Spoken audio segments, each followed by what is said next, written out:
Quick disclaimer before we get into it, this is not financial advice. I'm not a financial advisor. This is for entertainment purposes only. Crypto is high risk. Do your own research. Let's get into it.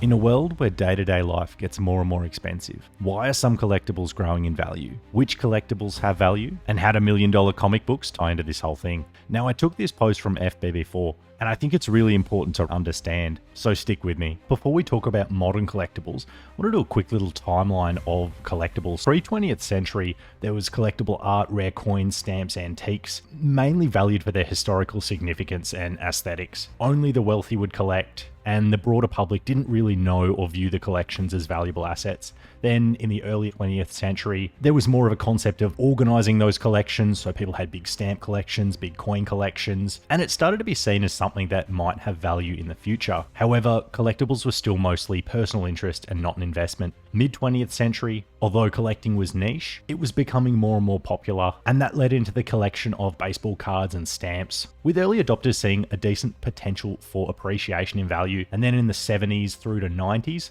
there was a large shift. The rise of media and information changed the collectibles market, and in came grading and authentication of items, such as the trading cards that we'll talk about a little bit later in the video. And over this time period, people would collect comic books, action figures, sports memorabilia, antiques, art, wine, loads and loads of different things.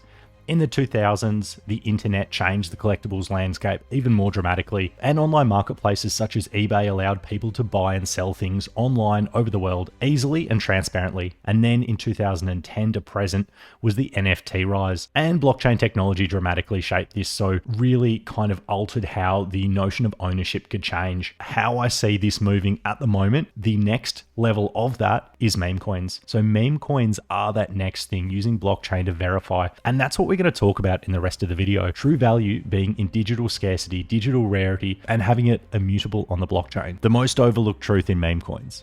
Most people, especially in TradFi, completely miss it. They see an endless churn of meme coins, thousands of new contracts, spinning up daily, all noise and no filter. From that vantage point, the surface level read is infinite supply, infinite dilution. I get it. But the part nobody talks about, the tokens that survive past launch hype, the ones that actually build lasting communities, are hard capped from day one. Renounced contracts, no central switch, supply is locked, no new tokens ever.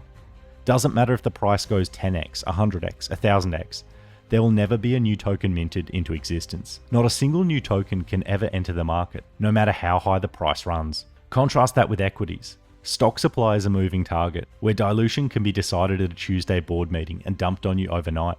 Shareholders get very little say. Bitcoin's hard cap was once dismissed as trivial. Not anymore. Today it's the stuff of FOMO.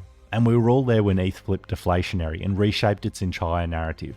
Yet most ETH tokens are fully minted from day one, with no further issuance possible. And that reality hasn't even begun to get priced in yet. It's only a matter of time. Tokens that manage to survive the growing pains of building a community, expanding their holder base, and achieving wide distribution will moon as the market realizes that simply holding creates value through scarcity. Through human history, provable scarcity has been the most reliable engine of value. Fixed supply is the most slept on matter out there. Forever is a long time. Sooner or later, markets catch up. When they do, supply hardcaps will go from an overlooked detail to the defining feature of meme coins. Every in-demand, contract renounced token will trade at what they're worth, at true scarcity level valuations. What drives value for collectibles? So we have scarcity and demand, we have rarity, and we have condition. Now with meme coins, it's not the condition of each meme coin, as they are all the same. You have rarity, you have first mover advantage, supply, demand, community belief. If you want to have a look at the highest ever selling trading card, the iconic 1952 Topps Mickey Mantle card. So this sold for $12.6 million. Huge amount of money. Why is it worth this? This is scarcity. This is originality. This is rarity. Pokemon cards. First edition Charizard. Now this is only the fourth most expensive Pokemon card sold, and it sold for $420,000 at auction. Now the Pikachu Illustrator card sold for over $5 million, but I thought let's focus on a card that was prevalent in some packs of first edition cards. Now you could buy one of these packs of cards for $4. Now $4 up to $420,000, we're talking about a 100,000x. All you had to do was hold.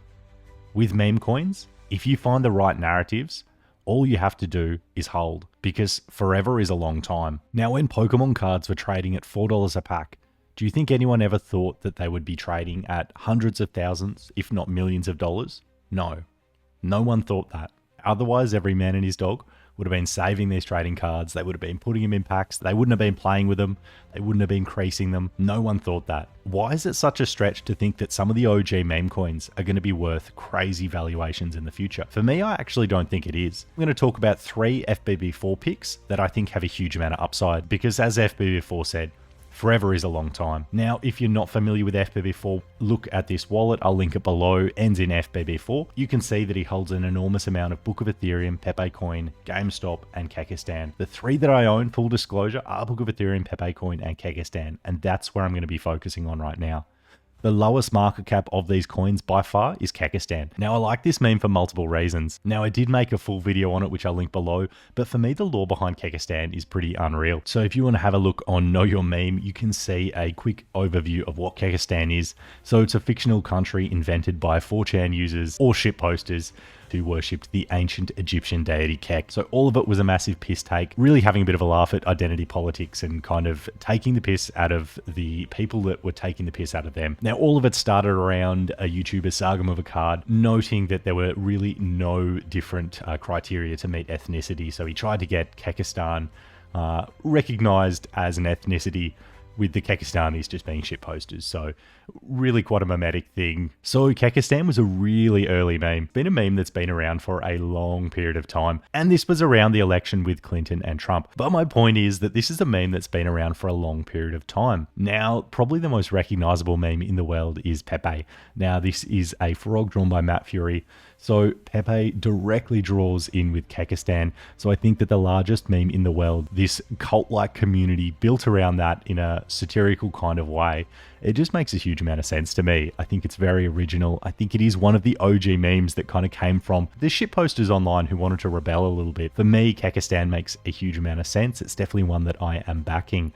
That ties in as well with Pepecoin. Now, this is the original Pepe. To me, it's an absolute no-brainer. Created in 2016, the devs have been building since. Not only have they just created an online social layer Kek space where you'll be able to go in, trade, stake, earn, do a bunch of amazing different things, play games in this world. It seems like a game to start with, however, you walk around and it's almost like this social layer that has been built by the Pepecoin team. They've also got places to create NFTs. They've got encrypted messaging apps. They've got integrations with AI.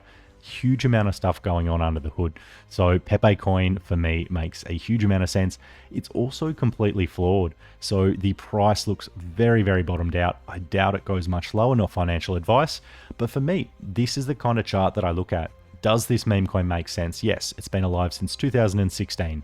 Okay, one of the original meme coins out there. It is originality and scarcity that drives price a lot of the way. So for me, backing the original Pepe, it's an absolute no-brainer. The fact that they're building stuff on top of that, it's a plus, it's a positive, it's awesome. But that's not why I'm backing Pepecoin. It is something that I love about Pepecoin. But if you ignore all of that stuff, this is still the first frog. This is still the original. This is still the one that makes sense. If you look from a historical standpoint on what has had value, Pepecoin to me makes more sense. So those two memes tie really closely in together. And I think Kekistan at 3.57 million and Pepecoin even at 37 million, these are very small market caps. Not financial advice. None of this is financial advice. This is just what I'm doing and what I'm seeing. Those both interest me a lot. And the other coin that interests me a huge amount that ties in with that OG frog lore. However, this is a newer version. This is Book of Ethereum. So why do I like Book of Ethereum? Well, FBB4 was in since day one. The whole time, if you have just held and believed and followed the advice of the mythical founders, you've been rewarded. So you were rewarded initially with a Hope airdrop, then a Profit airdrop, then Believer NFTs.